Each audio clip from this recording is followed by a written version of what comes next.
এখন পর্যন্ত তো শান্তিপূর্ণ অবস্থায় ভোটাররা ভোটদান করছে। এখন পর্যন্ত কোনো অপ্রীতিকর ঘটনার কোনো আমরা মানে আভাস পাইনি। তবে রাত্রিবেলা আমাদের মেথিমিয়া অঞ্চলে আমাদের যে কার্যকর্তাদের বাড়ি ভাঙচুর হয়েছে, এতে সবাই একটু ভয় ভীতি প্রদর্শন করেছে তাদের উপর। কোন কোন জায়গায় এমন হয়েছে?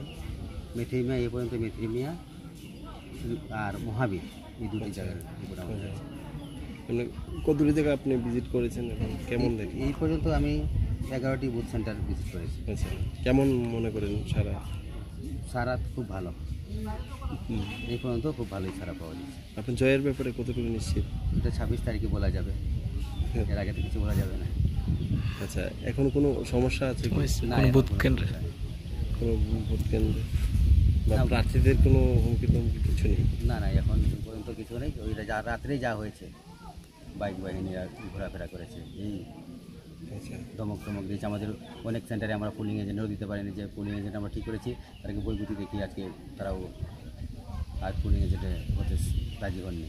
আচ্ছা, কার পক্ষ থেকে করানো হয়েছে? আর কার পক্ষ থেকে হবে? এটা তো রুলিং গভর্নমেন্টের পক্ষ থেকেই হবে। আচ্ছা।